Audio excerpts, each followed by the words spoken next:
Amigo oyente, regresamos hoy al libro de Eclesiastés y vamos a comenzar a observar lo que se nos dice en los versículos 5, siguiendo hasta el 14. Confiamos que usted tenga su Biblia y que pueda seguir la lectura de estos versículos. Ya hemos explicado algo acerca del versículo 5, pero como este versículo está entrelazado con el versículo 6, lo queremos considerar con el versículo 6. Y también veremos lo que nos dice el versículo 7. Leamos entonces estos tres versículos juntos, el versículo 5 hasta el versículo 7 del capítulo 1 de Eclesiastés. Sale el sol y se pone el sol, y se apresura a volver al lugar de donde se levanta. El viento tira hacia el sur y rodea al norte, va girando de continuo, y a sus giros vuelve el viento de nuevo. Los ríos todos van al mar, y el mar no se llena. Al lugar de donde los ríos vinieron, allí vuelven para correr de nuevo. Aquí tenemos sin lugar a dudas unas de las declaraciones más sobresalientes de las Escrituras. Aquí se nos revela que Salomón hizo un estudio de la ciencia. Probablemente podríamos explicar esto mejor diciendo que él estudió las leyes de la naturaleza, y que él conocía bastante acerca de estas cosas. Es interesante notar que estas son cosas básicas en la actualidad en cuanto a lo relacionado a la ciencia. Permítanos compartir con usted una declaración hecha por el doctor A. T. Pierson, quien dijo: existe cierto peligro en tratar de forzar las palabras en la Biblia hacia una declaración positiva de un hecho científico. Son tan maravillosas las cosas que podemos apreciar aquí, pero es por cierto curioso el hecho de que Salomón usara un lenguaje totalmente consistente con los descubrimientos tales como la evaporación y el movimiento de las tormentas. Hasta existe algunos que han osado decir que la teoría de Redfield sobre las tormentas se indica aquí en una forma explícita. Sin tomar nosotros esta posición, podemos preguntarnos, ¿quién le enseñó a Salomón a usar estos términos tan prontamente acomodados a los hechos? ¿Quién le enseñó a él que el movimiento de los vientos, que parecen ser tan desordenados e inciertos, son gobernados por leyes tan positivas como aquellas que gobiernan el crecimiento de una planta, y que por medio de la evaporación, las aguas que caen sobre la tierra vuelven a elevarse en un proceso continuo, de tal manera que la mar nunca se llena? Hasta aquí la declaración del Dr. Pierson. Luego el Dr. Pierson habla acerca de lo que dice Eclesiastés capítulo 12, versículo 6. Él dice que esta es una descripción poética de la muerte. La cadena de plata describe la médula espinal. El cuenco de oro es la cavidad donde se encuentra el cerebro. El cántaro, los pulmones, y la rueda, el corazón. Sin pretender que Salomón fue inspirado a mencionar la circulación de la sangre 26 siglos antes de que lo hiciera Harvey, ¿no es notable que el lenguaje que utiliza describe exactamente los hechos? Tenemos en estos versículos ante nosotros tres declaraciones muy interesantes. Salomón nos dice que el sol sale y que luego se pone. Existe una monotonía en la naturaleza también, pero también tenemos aquello en lo cual podemos depender. Usted puede depender en que el sol saldrá, y usted puede contar en que el sol se pondrá. Esa es la terminología que nosotros utilizamos en el día de hoy y que se ha acomodado a todas las edades. Sin embargo, estamos seguros que la mayoría de nosotros sabemos lo que en realidad ocurre cuando decimos que sale el sol y que se pone, que es en realidad producto de la rotación de la Tierra. Debemos decir que en lo que se refiere a nosotros, estamos plantados sobre una porción de la Tierra bastante sólida, y nos parece que el sol sale y que también se pone. No hay nada malo con eso.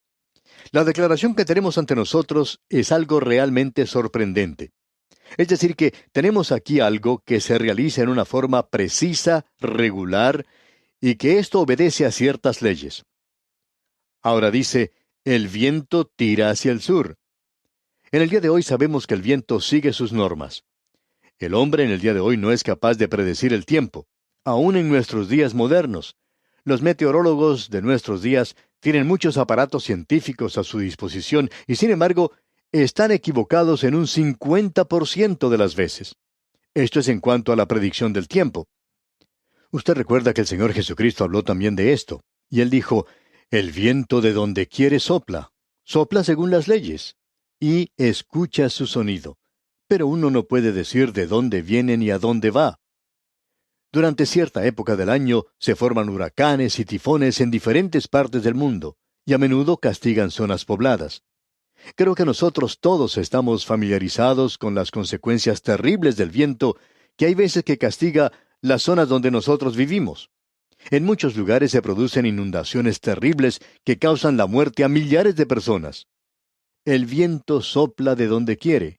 O como dice Salomón, el viento tira hacia el sur y rodea al norte. En un lugar se está dirigiendo hacia el sur y en otro lugar se está dirigiendo hacia el norte. El viento obedece sus leyes y sopla.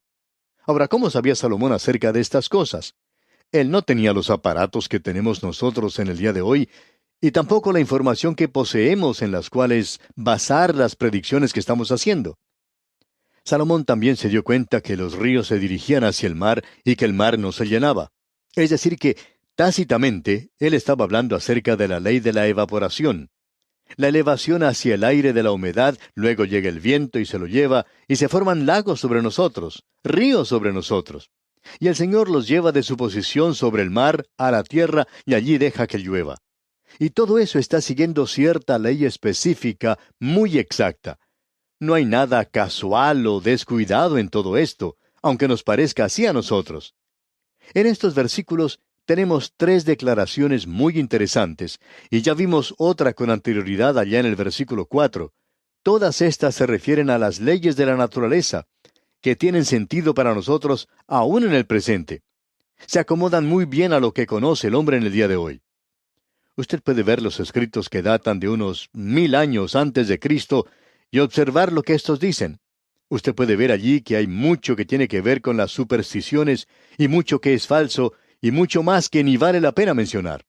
Pero aquí tenemos otra de las cosas que hacen de la palabra de Dios algo muy destacado.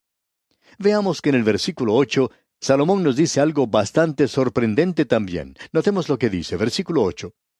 Todas las cosas son fatigosas más de lo que el hombre puede expresar. Nunca se sacia el ojo de ver, ni el oído de oír. Y si el hombre no creyera que eso es cierto, por cierto que lo puede hacer ahora en este día de la televisión. Hay personas que pueden pasarse horas mirando la televisión durante todo el día y aún así no se cansan de hacerlo. ¿Por qué? Porque nunca se sacia el ojo de ver ni el oído de oír. Y estoy seguro que la mayoría de nosotros gustamos de ir y visitar nuevos lugares y ver cosas nuevas. Esa es una de las cosas que uno puede disfrutar en esta vida. Estoy seguro que cada uno de nuestros países tiene lugares encantadores y a los cuales nos gusta visitar una y otra vez. Y aún así, no nos cansamos nunca de visitar otros lugares donde podemos apreciar la belleza local. Usted y yo, amigo oyente, vivimos en un universo que es realmente maravilloso. Y el ojo nunca queda satisfecho de ver, ni tampoco el oído de oír. Nos gusta continuar mirando y oyendo todo el tiempo. El hombre no puede agotar la exploración del universo. El hombre, mientras más aprende, más ve y se da cuenta de las cosas que debería aprender. Mientras más aprende, más se da cuenta de que tiene mucho más que aprender. Y esto es un contratiempo para él. El universo físico es demasiado grande para ese pequeño hombre, y él es el único de las criaturas de Dios, según sabemos nosotros, que es capaz de comprenderlo. Hay veces que escuchamos a un perro ladrando a la luna. No creemos que ese animal se dé cuenta de la distancia de la Tierra a la Luna. No creemos tampoco que se preocupe por eso. No creemos que un animal reconozca que está viviendo en un universo tan amplio como el nuestro. Creemos que el mundo del perro es algo bastante reducido.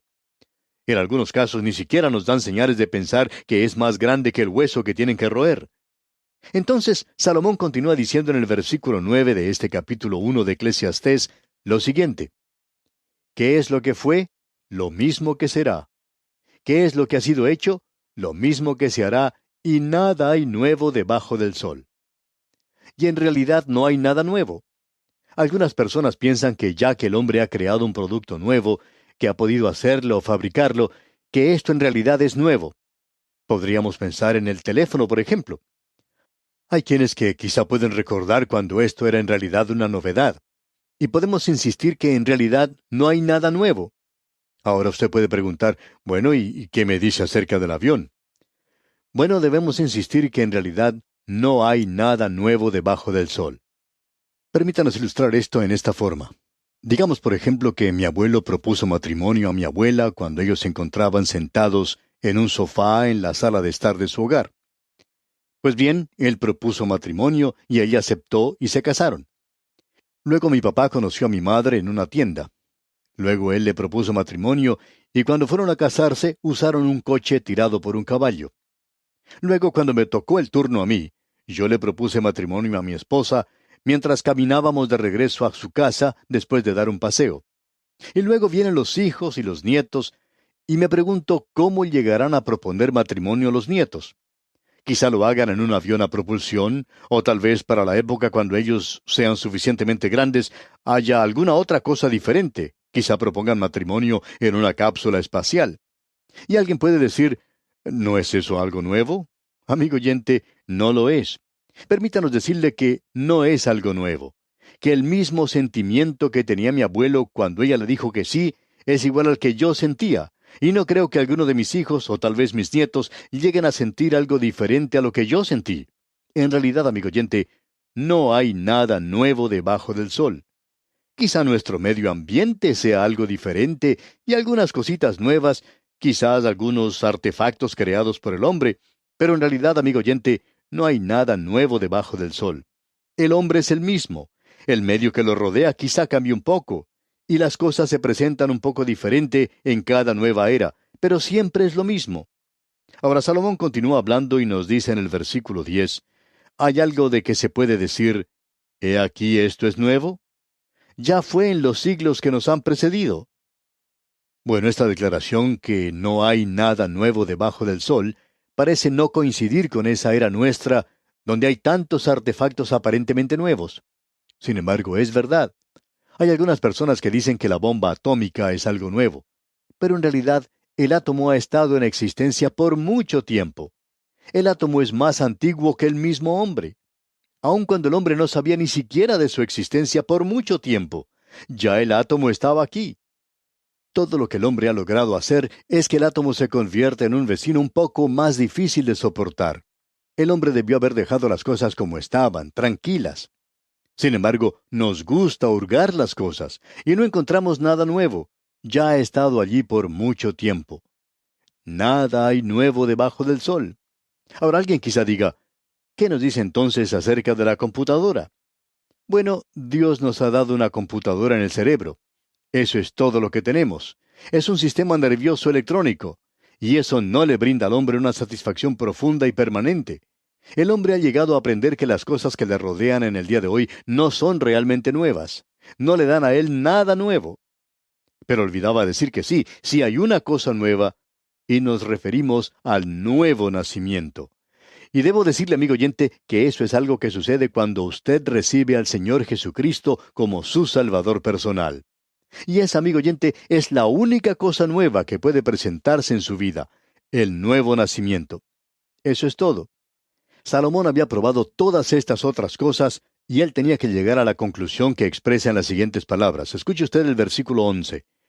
No hay memoria de lo que precedió, ni tampoco de lo que sucederá habrá memoria en los que serán después.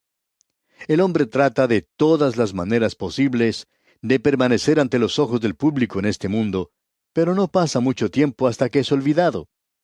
¿Recuerda usted quiénes eran los artistas populares hace 30 o 40 años?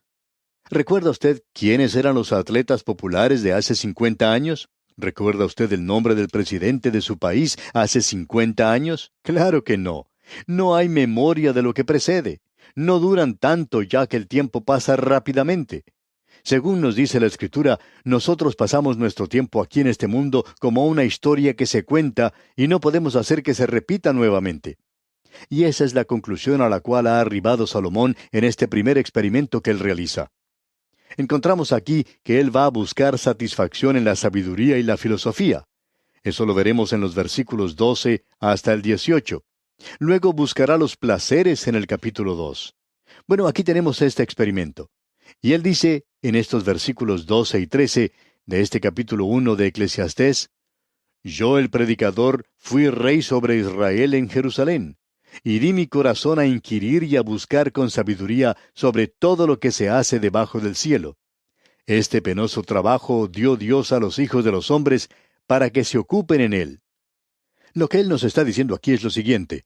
Yo he pasado mucho tiempo estudiando la filosofía de este mundo. ¿Y no es esto interesante? Salomón vivió unos 1000 años antes de Cristo.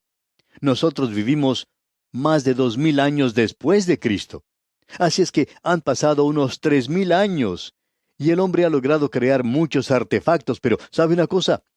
En realidad el hombre no conoce nada más acerca de la filosofía y la sabiduría de lo que sabía hace 3000 años. No se ha logrado ningún progreso en ese asunto de la sabiduría y la filosofía. Esas cosas no satisfacen de ninguna manera. Y él dice en el versículo 14 de este capítulo 1 de Eclesiastés, «Miré todas las obras que se hacen debajo del sol, y he aquí, todo ello es vanidad y aflicción de espíritu». Salomón dice, usted gasta su tiempo en organizar este experimento, pasa su tiempo en estudiar temas, y no resulta nada sino simplemente una pérdida de tiempo. Como usted bien sabe, amigo oyente, estamos viviendo en los días cuando hay algunos que están tratando de decir que los métodos de educación del pasado eran nada más que una pérdida de tiempo. Y nos preguntamos si los del presente son buenos. Pensamos que también son una pérdida de tiempo. El hombre nunca puede llegar a conocer a Dios por medio de la sabiduría y la filosofía. Nunca puede llegar a encontrar lo que es en realidad importante. Solo obtiene eso por medio de la revelación. Pero Salomón trató de encontrar eso. Y de esto hablaremos Dios mediante en nuestro próximo estudio. Es nuestra oración que el estudio de este maravilloso libro le depare muchas bendiciones del Señor. Hasta pronto y que Dios le bendiga.